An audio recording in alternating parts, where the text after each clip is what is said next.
코로나19가 지구촌을 점령한 것 같아요.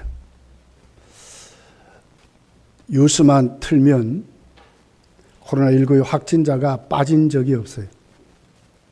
그 중에서도 대구는 더욱더 그런 것 같습니다. 우리나라에서 가장 많은 확진자가 지금도 대구로 그렇게 보도되는 것을 보았습니다. 최초로 코로나19를 치료했던 의사가 죽는 그 같은 경우도 대구에서 일어났습니다. 다른 지역보다도 훨씬 더 대구가 두렵고 불안 속에 사는 것 같습니다. 거리에 다니는 사람도 봄이 왔는데도 불구하고 그렇게 많지 않는 것 같아요. 저도 거리에 나가보지를 못했어요. 여러 가지 결국 집에서 살림을 사는 반찬 정도, 식생활 정도 해결하려고 한 번씩 나가는 그런 일은 있었지만은 나가보지를 못했어요. 그럴 정도로 우리 사회가 모든 소통이 중단이 되고 불안과 두려움 속에 있는 것 같습니다. 그렇지만 한국교회는 오늘은 종료주일이기 때문에 교단적으로 우리도 대구시 모든 기독교 단체에서 우리 동대구 노회도 이제 오늘부터는 주일 낮 예배는 드려야 하지 않겠느냐. 그렇게 해서 우리 교회도 거기에 순종하고 기도하면서 예배를 드리게 되었습니다. 여러분 오늘 본문을 보면 예수님은 이제 한 주간 고난을 받으시고 금요일 날 십자가에 달리셔서 우리 죄를 담당하시는 예수님의 모습이 성경에 기록이 되어 있습니다. 거기에 시발점이 바로 오늘 예루살렘에 입성하는 것으로 한 주간을 예수님 고난을 받으려고 예루살렘 성으로 들어가게 되게 됩니다. 그런데 이상한 일이 벌어졌습니다. 예수님은 예루살렘 성으로 들어가시는데 수많은 무리가 예수님을 따랐습니다. 그리고는 예수님을 찬양하기를 시작했습니다. 호산나 다윗의 자손이여 주의 이름으로 오시느니여. 예수님을 찬양하고 막 그랬어요. 그 소리에 많은 사람들이 듣고 깜짝 놀라서 길가에 나와보니까 도대체 이게 뭐냐? 저 사람이 누군데?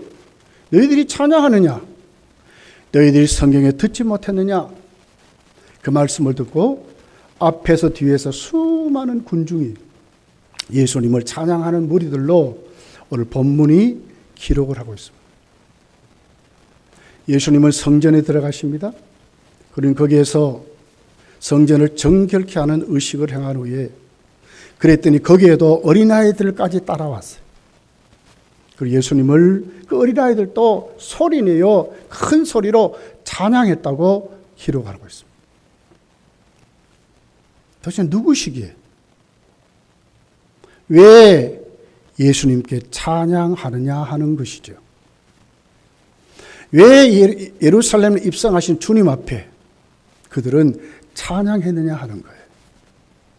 또 하나는 오늘 예수님이 예루살렘에 입성할 때에 오늘 그 군중이 예수님 대하는 태도가 우리에게 무엇을 교훈하느냐 하는 것이죠. 오늘 두 가지 각도에서 말씀을 나눠보기를 원합니다. 자, 첫 번째는 왜 군중이 예수님을 찬양하느냐 하는 거예요. 그것은 바로 오늘 4절이 이렇게 기록을 합니다. 이는 선지자를 통하여 하신 말씀을 이루려 하심이라. 무슨 말씀이죠? 예수님 바로 하나님 말씀을 이루려고 예루살렘 성으로 들어가셨다 하는 것입니다. 그 말씀의 성취자, 그 말씀을 증명하는 분으로 오늘 또 예수님은 예루살렘 성으로 들어가셨다고 말씀을 합니다. 5절은 이렇게 기록해요. 시온의 딸에게 이르기를 내 왕이 네게 임하나니 그는 겸손하여 낙이 곧 멍에 매는 짐승 새끼를 탓도다 하라 하였느니라. 4절은 선지자를 통하여 하신 말씀을 이루려고 들어가신다고 말씀하고 그 구체적인 내용이 5절에 기록이 되어 있습니다. 전반부 시온의 딸에게 이르기를 내 왕이 내게 임하니 하시는 말씀은 이사야 62장 11절의 말씀을 이루려고 하는 말씀으로 예수님이 그렇게 들어가셨고 그 후에 스가랴서 9장 9절을 이루려고 나귀 새끼를 타시고 들어가셨다 이렇게 기록을 하고 있는 것입니다. 말씀을 이루려고 말씀의 성취자로 요한복음 20장에 보면 성경이 뭘 얘기하냐면 내게 대해서 말한다고 그랬어요. 예수님에 대해서 말하시는 것입니다. 예수는 바로 하나님이 예언한 선지자들이 예언하고 선지자는 미리 말한 그 선지자의 말들을 이루시는 예언의 성취자로 예수님은 들어가신다 하는 말씀을 하고 있는 것입니다. 다른 종교를 보면 다른 종교의 경전에는 예언이 없어요. 불교의 8만 대정경에도 예언은 없습니다. 유교의 공자, 맹자, 논어 다 예언이 없어요.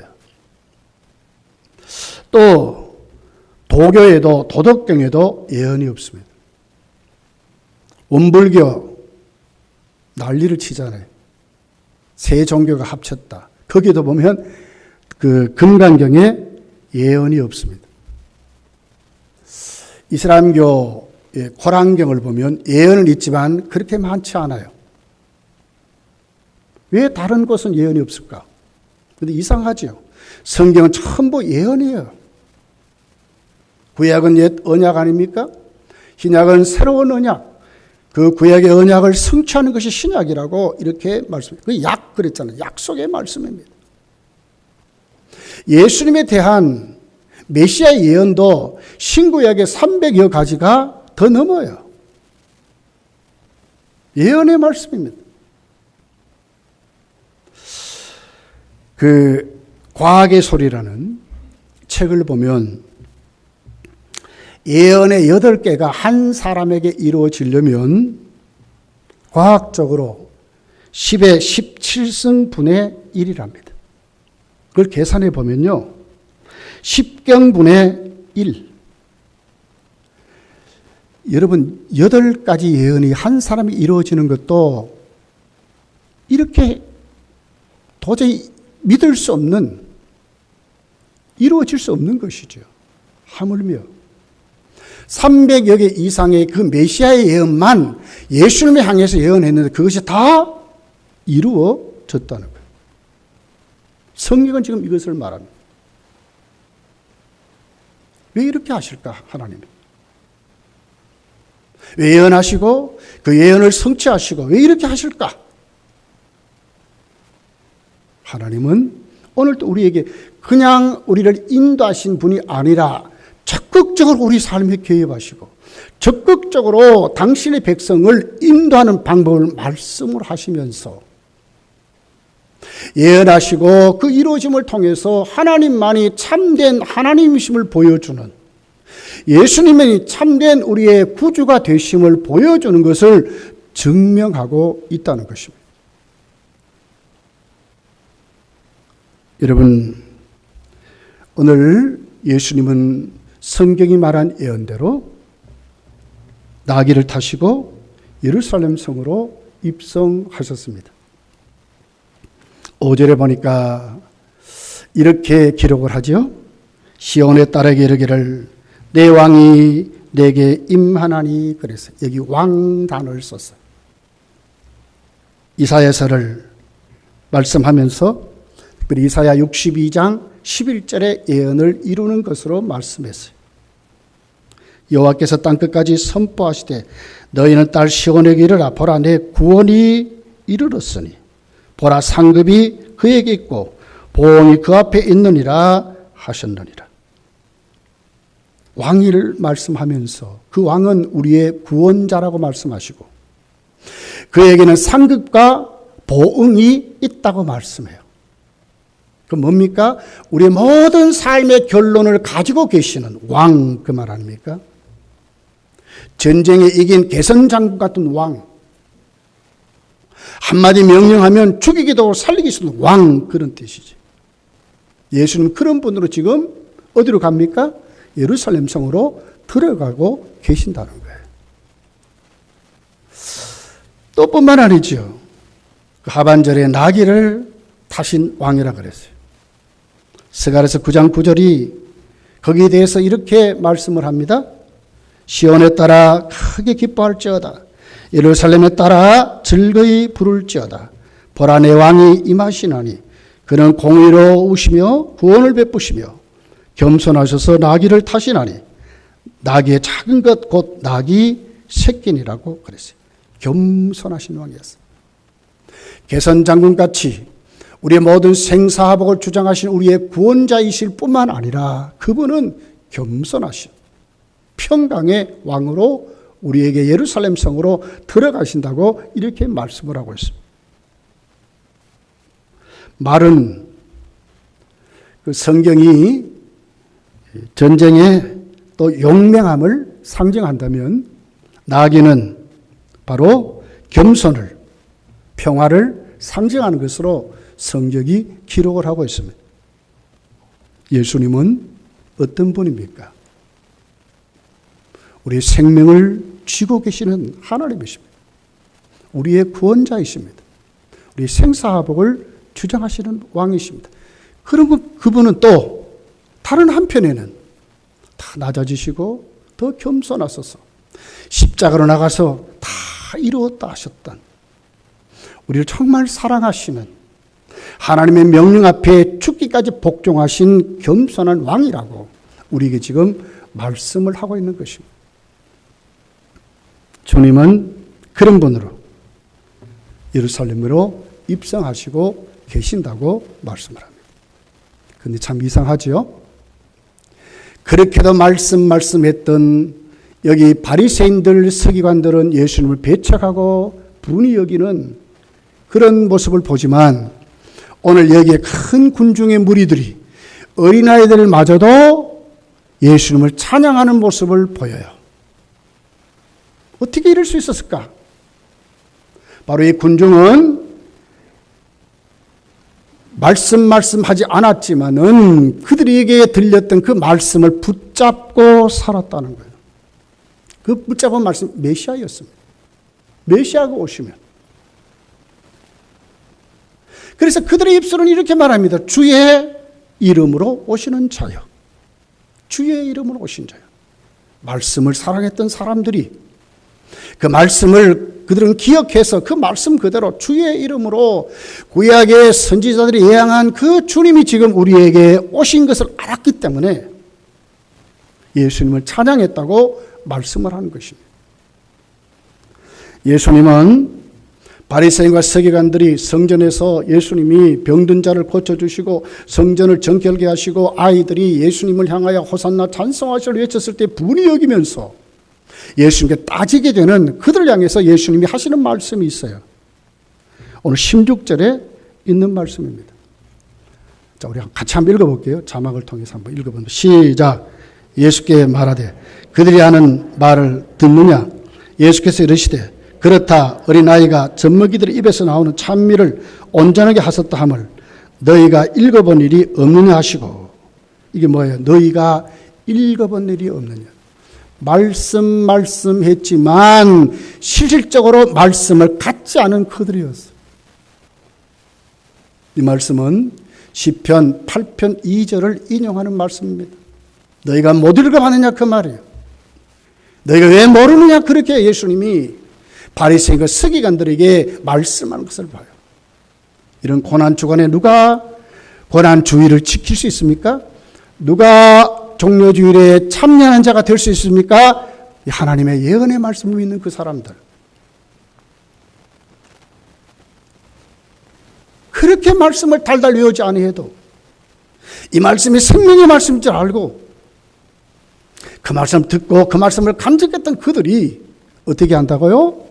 예수님을 찬양할 수 있었다고 말씀하는 것입니다. 오늘 우리 주위에 너무나 많은 소리가 있습니다. 전부 들어보면 불안과 두려움을 주는 소리들을 해요. 우리 보고 마스크를 끼랍니다. 우리는 거기에 순종하지요. 2m 이상 떨어져서 간격을 두고 말하고 그러래요. 근데 자세히 보니까 여러분 뭐 TV 프로그램 안 봅니까? 그들은 절대로 2m 이상 떨어진 적이 없어요. 청와대에서부터 그럽니다. 근데 교회는 그렇게 하래. 여러분, 성도는 어떤 소리에 귀를 기울이고 살아야 합니까? 하나님의 말씀입니다. 하나님의 말씀입니다. 빌라도가 묻습니다. 이 누구의 권위로 이렇게 하느냐고 물었습니다. 예수님이 그렇게 말씀했죠. 하늘에서 너에게 그 권위를 주지 않았다면 너가 이렇게 할 수 없다는 거예요. 예수님은 어디에 권위를 두었어요? 하나님의 말씀에 권위를 두었어요. 성도는 어디에 귀를 기울이고 살아야 됩니까? 하나님의 말씀에 귀를 기울이고 살아야 된다는 거예요. 이럴수록 더욱더 하나님의 말씀에, 이럴수록 더욱더 이 시대가 우리에게 주는 그 교훈에 눈을 진짜 바짝 떠야 된다는 거예요. 하나님 지금도 우리에게 예수님을 우리에게 보여주시는데 그 예수님은 하나님의 말씀을 이루는 분이라고.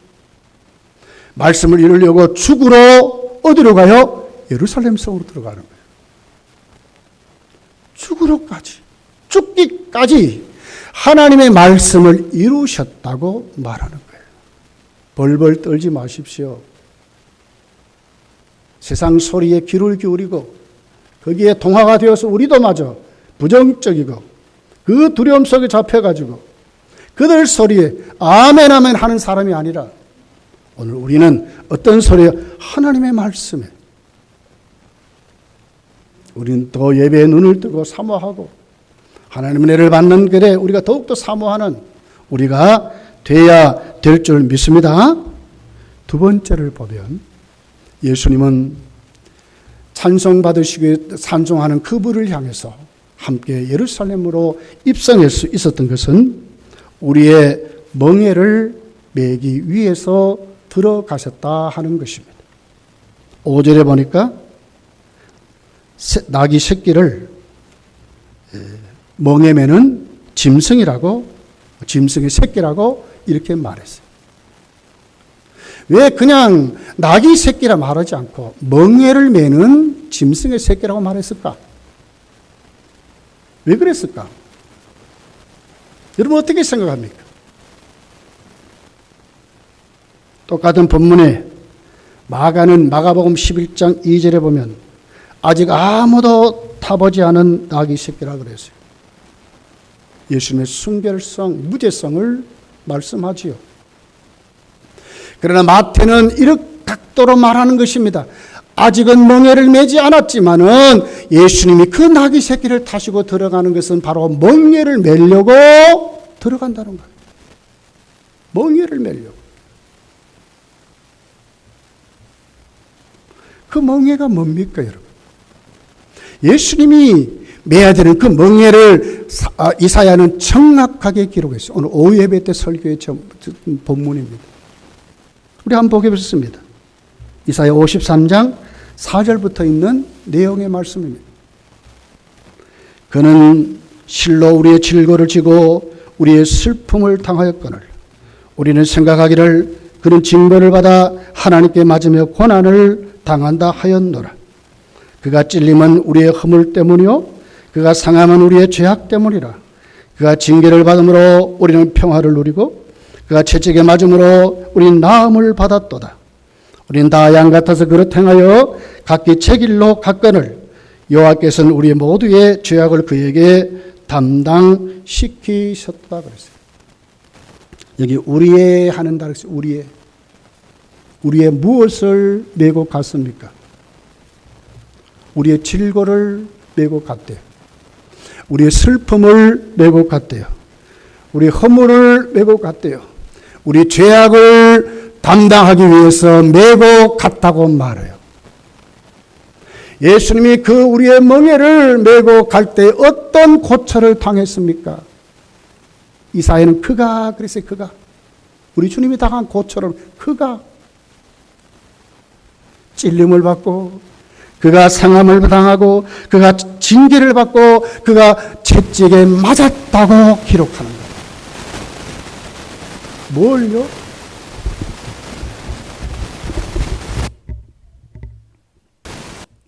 주님이 우리의 멍에를 맺고 주님이 우리 때문에 그가 고초를 당했다고 이렇게 오늘 그냥 나귀 새끼라 말하지 않고 짐승이 새끼인데 멍에를 맨 짐승이 새끼라고 마태는 지금 그런 각도에서 우리에게 말씀하고 계시다는 거예요.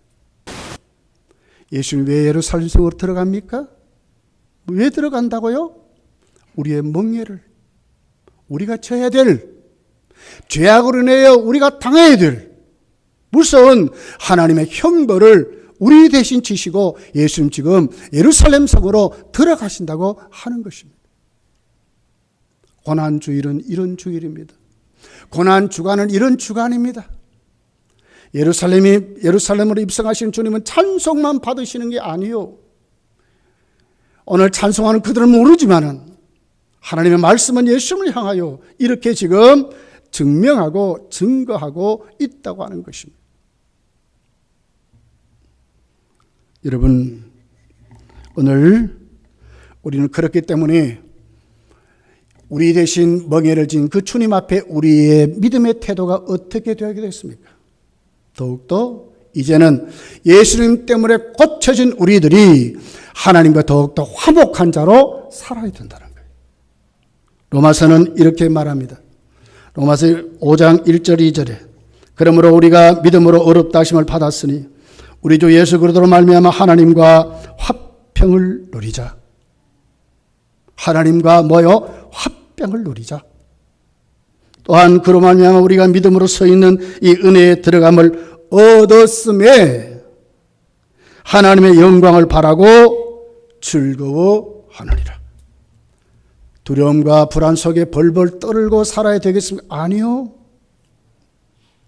우리 믿음으로 선포하고 우리 대신 지신 예수 그리스도의 그 십자가를 바라보고 우리는 이제 들치고 일어나야 되는 거예요. 하나님께 소망을 두고 기뻐하며 즐거워하며 감격스럽게 예수 그리스도의 은혜에 감사하는 우리들이 돼야 된다는 거예요. 예수님의 입성은 세 번째로 왕 중에 왕으로 들어가시는 모습을 보여준다 하는 것입니다. 예수님 진짜 실질적인 왕이라고 본문이 우리에게 말씀해요. 6절에 보니까 5절에 보니까 내 왕이 임하나니 그랬어요. 오늘 2절 3절은 이렇게 기록을 해요. 같이 한번 읽어볼게요. 2절 3절 시작. 이르시되 너희는 맞은편 마을로 가라. 그리하면 곧 매인 나귀와 나귀 새끼가 함께 있는 것을 보리니 풀어 내게로 끌고 오라. 만일 누가 무슨 말을 하거든 주가 쓰시겠다 하라. 그리하면 즉시 보내리라 하시네. 이 말이 됩니까? 제자들이 키웠습니까? 예수님이 키웠습니까? 마을로 들어가라 하시더니 제자를 향해서 가면 나귀와 나귀 새끼가 매여 있는데 가서 끌고 오라는 거예요. 사람들이 만약에 왜 끌고 오냐 물으면 주가 쓰겠다 하라 그랬어요. 제자들도 이상하죠. 그랬더니 갑니다. 6절 7절이 이렇게 기록을 해요. 제자들이 가서 예수께서 명하신 대로 하여 나귀와 나귀 새끼를 끌고 와서 자기들의 겉옷을 그 위에 얹으며 예수께서 그 위에 타시니 예수님이 탔대. 끌고 왔대요. 그리고 나귀의 등에다가 자기들의 겉옷을 깔고 예수님이 타고 들어가시는 거예요. 여기에 누가복음은 여기도 더 첨가해서 아주 실질적으로 이렇게 기록을 했어요. 누가복음 19장 33절, 34절, 35절에 있는 내용이라요. 나귀 새끼를 풀 때에 그 임자들이 이르되 어찌하여 나귀 새끼를 푸느냐? 당연히 그래야죠. 자기 재산을 끌고 가는데. 자기 키운 자기 것을 끌고 가니까 묻지 않을 수 있어요? 물었습니다. 그랬더니 대답했습니다. 34절 주께서 쓰시겠다 하고 그랬어요. 참 이상하죠.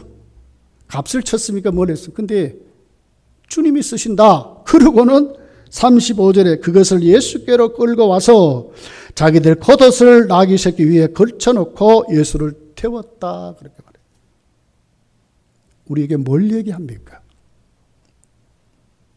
우리 모든 삶의 주인은 누구냐 하는 것을 실질적으로 가르치는 거예요. 나귀 주인은요, 자기 피와 땀이 거기 있습니다. 거기 정성이 거기 있습니다. 나귀를 사랑하는 마음이 거기 있습니다. 그리고 쏟아 부었던 물질도 거기에 있습니다. 그러니 자기 것이라고 생각했지만 실질적으로 주님이 말씀하시니까 주가 쓰시겠다는 말 한마디에 꼼짝없이 내어줬어요. 여기 무슨 한거했습니까? 못 가져간다고 반대했습니까? 전혀 그렇지 않았어요. 뭘 얘기합니까? 우리에게 지금. 유약하고 보잘것없는 주님이 짐승의 새끼를 타고 들어가시는데 그분은 그냥 그런 분이 아니라는 거예요. 그분은 그렇게 가지만 사람들의 눈에 그것이 비치지 않는 것 같지만 실질적으로 그분은 왕 중의 왕이요. 실질적으로 우리의 삶의 주인인 것을 말씀을 하고 계시다는 거예요.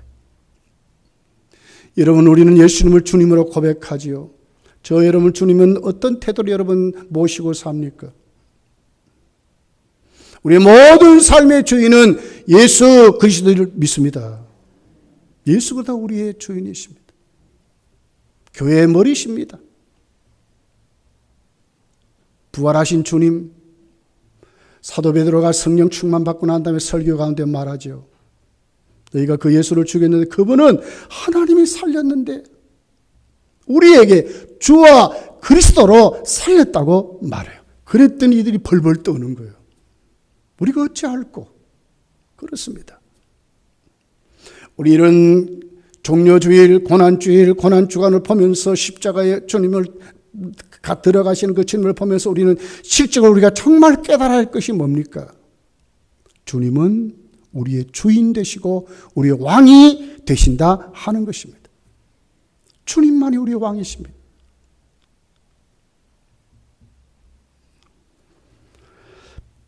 바울 사도는 빌립보 2장에 이렇게 예수님을 말씀했어요. 빌립보서 2장 9절, 10절, 11절에 있는 내용입니다.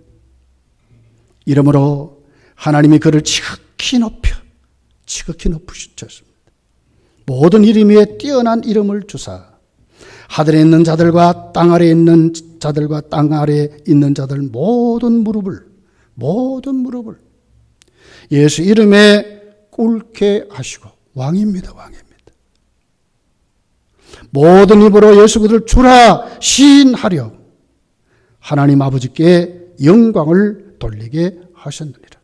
하나님 뜻이 이루어졌는데 뭐라고요? 모든 입술이 모든 말로 예수 그를 주라 시인하는 것이 하나님의 뜻이라고 말씀하는 거예요. 누구의 말을 듣고 살아야 되겠습니까? 누구 앞에 우리가 복종하고 살아야 하겠습니까? 예수 그리스도이십니다. 그냥 보잘것없는 나귀 새끼를 타신 분이 아니라 그분은 우리에게 실질적인 왕이시라고 이렇게 말씀을 합니다. 누가 여러분 내일에 우리에게 이루어질 우리의 미래를 확실히 말할 수 있습니까? 주님만이 말할 수 있습니다. 주님만이 전지하신 하나님이십니다. 오늘 본문이 아주 자세하게 그렇게 말씀을 해요. 누가복음 19장 41절서부터 있는 내용이라요. 가까이 오사 성을 보시며 우시며 이르시되 너도 오늘 평화에 관한 일을 알았더라면 좋을 뻔하였거려와 지금 내 눈에 숨겨졌도다. 날이 이를지라 내 원수들이 토톤을 쌓고 너를 둘러 사면으로 가두고 또 너와 및 그 가운데 있는 내 자식들을 땅에 떼어치며 메어치며 돌 하나도 돌 위에 남기지 아니하리니 이는 내가 보살핌을 받는 나를 알지 못함을 인함이니라 하시니라. 예루살렘 성으로 들어가시면서 예수님은 그 성을 보는 것입니다. 그 성의 앞에 미래를 예수님 지금 말씀하는 겁니다. 누가 이렇게 할 수 있습니까? 코로나19로 많은 분들이 죽었습니다. 하루아침에 죽었습니다. 자식은 부모에게도 못 왔습니다. 부모는 자식에게도 못 왔습니다. 남편은 사랑하는 아내들 만날 수 없었습니다. 아내도 그렇게 의지했던 남편을 만날 수 없, 죽으면 그냥 싸가지고 그냥 가서 아무도 보지 못하고 그냥 태워서 화장해서 버리는 것입니다. 지금 이것이 코로나19에 죽는 사람들의 모습입니다. 누가 그렇게 죽을 줄 알았겠습니까? 인간이 그렇습니다. 근데 주님만이 우리의 미래를 아시는 진짜 전지하신 하나님이시라는 거예요. 그 예루살렘 성을 보시고 누가 이렇게 예언할 수 있습니까? 이 예언이 안 이루어졌습니까? 그대로 이루어졌습니다. 주 70년 후에 로마의 디도 장군이 뭐란 뜻이 와서 예루살렘 성을 진짜 무너뜨려 버렸습니다.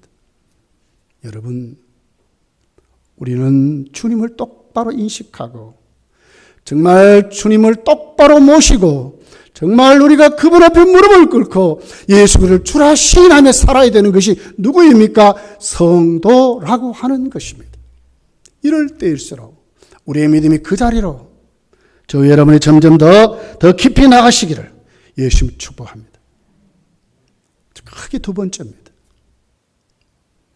오늘 환호하고 찬송하면 그 무리 속에 우리에게 주는 교훈이 뭡니까? 우리 어떤 사람들로 오늘 또 거기에 세워져야 하느냐 하는 것입니다.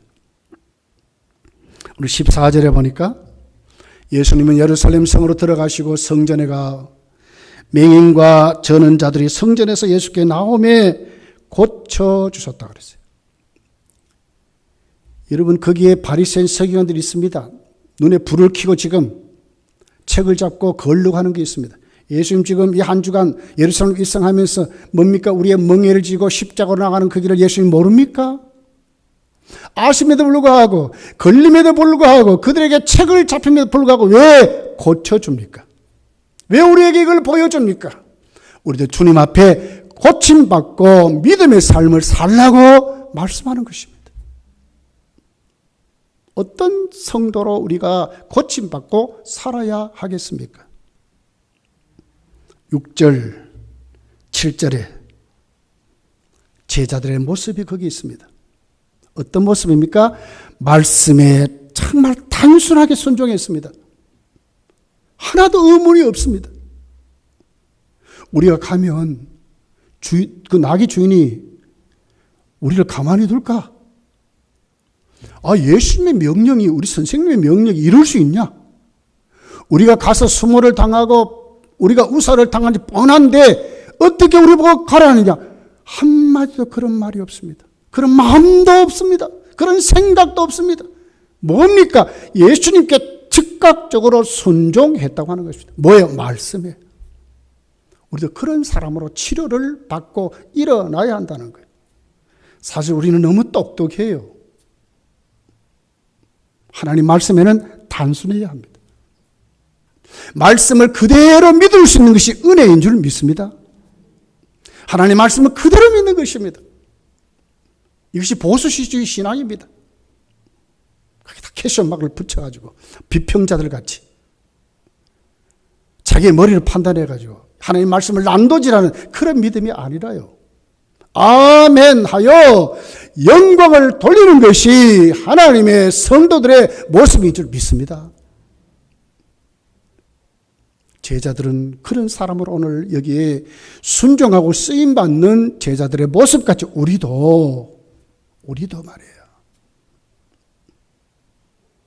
어떤 어려운 자리든지 어떤 헌신의 자들인지 이유를 달지 말고 우리도 주님의 일이라면 하나님의 말씀 앞에 하나님 말씀이라면 그대로 믿고 그대로 순종하는 자도 여러분 치료받고 믿음 생활 하시기를 예수님 축복합니다. 두 번째는 오늘 이 본문이 우리에게 아주 가르쳐 준 것이 뭡니까? 기도하는 사람으로 치료받고 살아가라는 거예요. 예수님은 성전에 들어갔습니다. 그리고 성전에서 예수님은 확실히 말씀했어요. 당신이 성전이지요. 그 성전을 개혁하면서 예수님 말씀, 내 집은 뭐라고요? 만민이 기도하는 집이라고 말씀했어요. 기도가 없는 그들 속에 뭐만 있었습니까? 장사꾼들만 난리를 쳤어요. 세상의 가치만이 난리를 쳤어요. 우리도 하나님의 음성을 듣지 못하고 하나님과 교제가 끊어지면 우리도 이럴 수 있습니다. 세상 가치만 눈을 뜨고 세상 부에만 눈을 뜨고 세상 권력에만 눈을 뜨고 세상의 명예에만 눈을 뜨고 세상이 다 채워주는 것 같이 살아가는 거예요. 아니에요. 우리는 어떤 사람입니까? 하나님과 소통하는 사람으로 살아야 돼요. 기도하는 사람으로 치료받으라고 지금 예수님이 내 집은 만민이 기도하는 집이라고 확실히 예수님이 오늘 우리에게 말씀하고 계시다는 거예요. 실감이 안 납니까? 13절입니다. 그들에게 이르시되 기록된 바 내 집은 기도하는 집이라 일컬음을 받으리라 하였거늘 너희는 그랬잖아요. 강도의 소굴을 만드는 도다 하시니라. 맹인과 저는 자들이 성전에서 예수께 나와 고침을 받았대. 이것이 성전의 기능이라고 하나님의 집의 기능이라고 말씀을 해요. 고침받는 것입니다. 뭐래요? 기도하는 사람들로.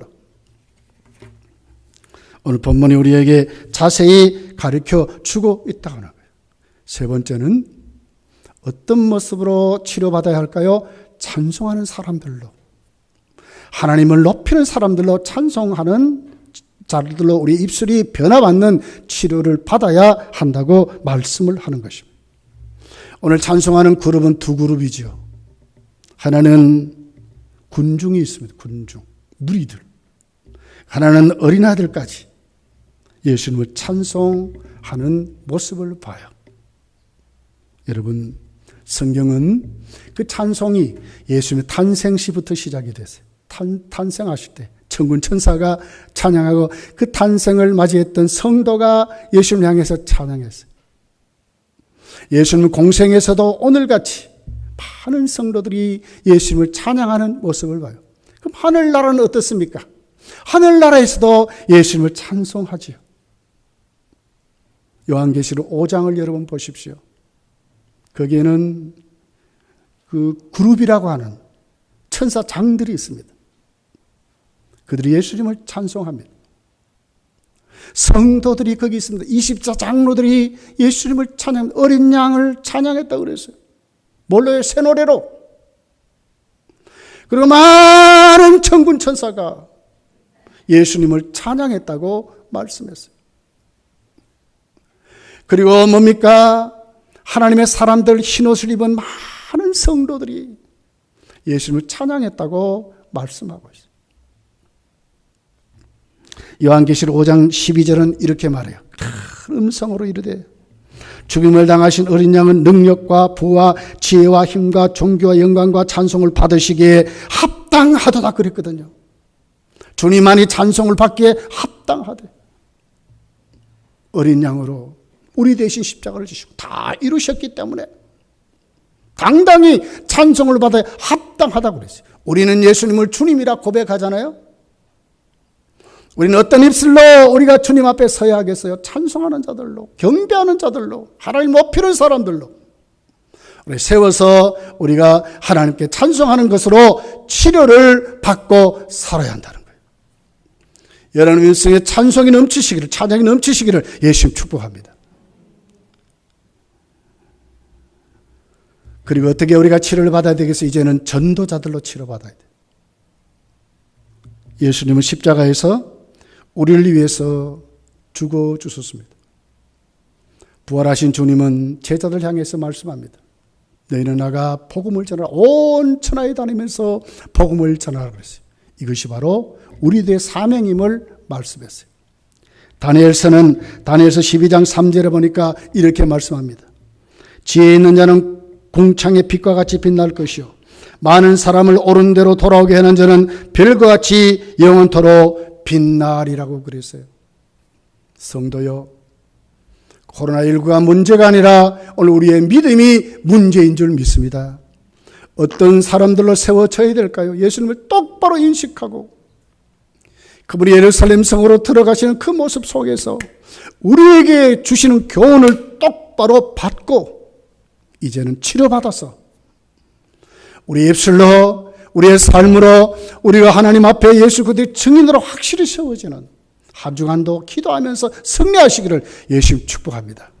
말씀을 생각하며 기도합시다. 우리 정말 간절히 하나님 앞에 기도하기를 원합니다. 주여, 예루살렘